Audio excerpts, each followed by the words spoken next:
চট্টগ্রাম বন্দরের ট্যারিফ বাড়ানো অযৌক্তিক চাপ বলছেন ব্যবসায়ীরা। তারা মনে করেন বর্ধিত এই মাশুল আমদানি রপ্তানিতে বিরূপ প্রভাব ফেলবে, বাড়বে উৎপাদন খরচও, যার ঘানি টানতে হবে ভোক্তাদেরই, বলছেন অর্থনীতিবিদরা।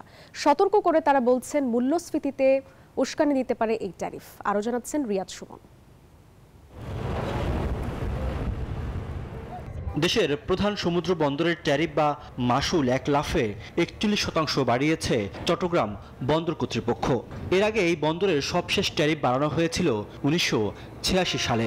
প্রায় ৪ দশক পর বর্তমানে শুল্ক বাড়ানো ছাড়া বন্দরের অবকাঠামোগত উন্নয়ন সম্ভব নয় বলে দাবি কর্তৃপক্ষের।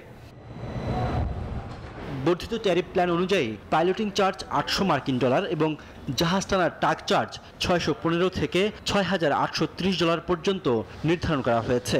বেড়েছে কন্টেইনার উঠানো নামানোর চার্জ, বাড়ছে জাহাজ অবস্থানের ফি এবং কার্গো হ্যান্ডেলিংয়ের খরচও। ব্যবসায়ীদের অভিযোগ, তাদের উপেক্ষা করে এই সিদ্ধান্ত নিয়েছে কর্তৃপক্ষ।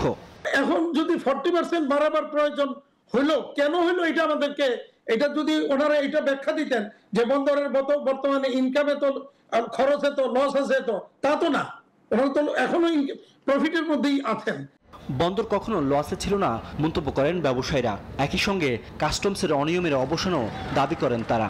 চট্টগ্রাম বন্দরের ট্যারিফ বাড়ানোর ফলে কাস্টমসের কর্মকর্তা ওদের যে দুর্বৃত্তায়ন এবং দুর্নীতির কারণে আমাদের এই আমদানি রপ্তানি ব্যাহত হচ্ছে বা বিলম্বিত হচ্ছে, সময় ক্ষেপণ হচ্ছে, নানাভাবে হয়রানির শিকার হচ্ছি আমরা। আগে আপনি সুযোগ সুবিধা প্রদান করে তারপরে যদি আপনি চার্জ রাখতেন তাহলে কিন্তু আমরা বুঝতাম যে না, we are getting some benefit, এই বেনিফিটের বদলে আমরা একটা এক্সট্রা চার্জ দিচ্ছি।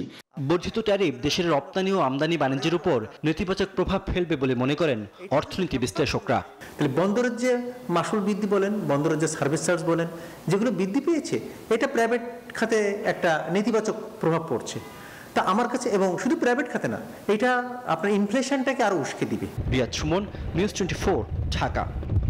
বান্ডেল থাকলে প্রতি সেনমানিতে টাকা বাঁচবে। বিকাশ সেনমানি বান্ডেল কিনে জিতুন প্রতি লেনদেনে।